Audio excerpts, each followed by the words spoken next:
But eventually they reached the name Amazon because it was the largest river in the world and still is, and they wanted to become the largest retailer in the world.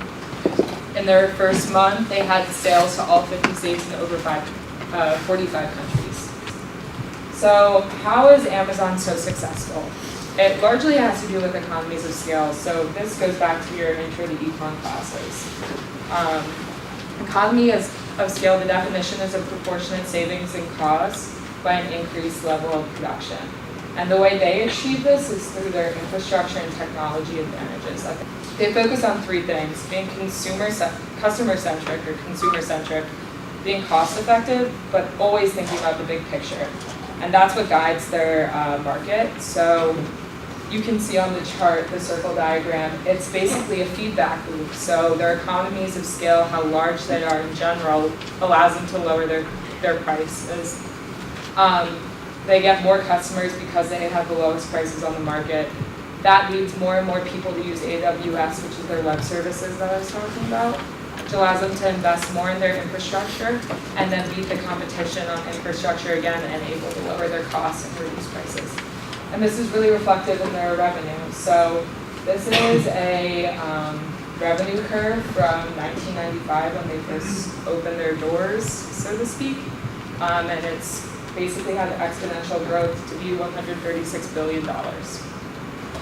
So one of the most revolutionary ways that firms have entered the market is in a way that we consumers entertain ourselves. Now, how many of you here have streamed entertainment through your laptop? See, that's a significant portion. Netflix has gained over 3/4 market share in the last 10 years. Amazon has come a little late to the party, however, they are still gaining a lot of ground. However, when Amazon entered into the Indian market in 2015, they had a severe advantage with 74% market share. This curve will grow nearer or farther away from the origin, depending on what any particular consumer in India or in the US prefers. So, for example, everyone has read the news recently and has heard about the acquisition of Whole Foods by Amazon. So some background if you haven't heard. On June 16th, 2017, Amazon announced that they intended on purchasing Whole Foods. That was approved by the US government, and they purchased Whole Foods for $13.7 billion. That same day, Whole Foods stock price rose by 29% roughly, and Amazon's rose by around 3% from that. And it basically boils down to two things. Whole Foods has a very unique customer. They're generally upper middle class to upper class. They spend a lot of money on products. And Whole Foods has all this data. They have all the preferences of a Whole Foods customer, which is very, very similar to an Amazon customer. Also, Whole Foods has real estate, and Amazon is constantly trying to grow their real estate footprint. So what we're going to see, I think, going forward is Amazon taking over and growing Whole Foods. They've already started putting their Amazon Alexa systems in there. They've tried to put a lot of their products in it, and they're putting Whole Food products on their online and lastly, you're going to start seeing that, like I said before, Whole Foods is going to use, or Amazon is going to use Whole Foods as a distribution center. So they're going to make shipments out of it, they're going to deliver your groceries, and it's all going to be integrated into one system. So, in 2013, Jeff Bezos got on 60 Minutes and declared that in 4 to 5 years, we would all be receiving drone deliveries to our homes. Well, now I think we can see that's not true.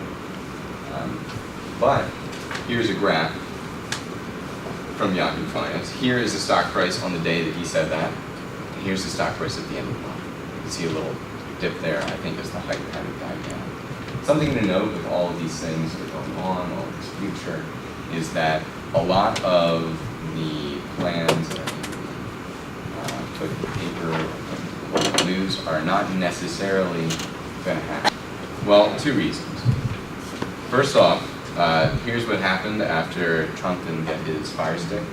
But more realistically, you have these $3,000 pieces of machinery flying around, no people nearby, into potentially rural areas.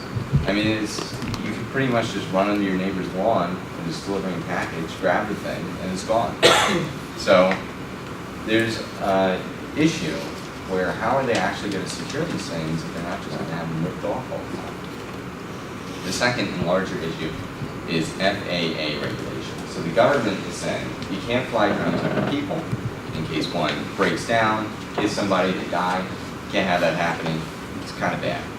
But how can it be profitable, let's say, in America, where we're delivering packages? Maybe you got a new pair of sneakers. Well, they have to beat this guy. And this guy makes 120 stops a day. And his marginal cost of delivery, which is, marginal cost is one more unit. So one more delivery costs him $2, even though you're paying 10. And he can travel, he can fill up his car, and, take a drink of coffee, he can keep going. Whereas the drone is only making 30 stops a day. It has a 7.5-mile radius, which means that the warehouses have to be dispersed throughout the country. But there's still large obstacles before we see any sort of profitability. So, department stores and Amazon employees, what does this mean? So for department stores, I'm talking about everything from Macy's to TJ Maxx to Marshalls, all of them aggregated. And this is just one company. We've already seen Amazon eating into that. We could one day see Amazon comprise a large percentage, or a relatively large percentage, of the unskilled labor force.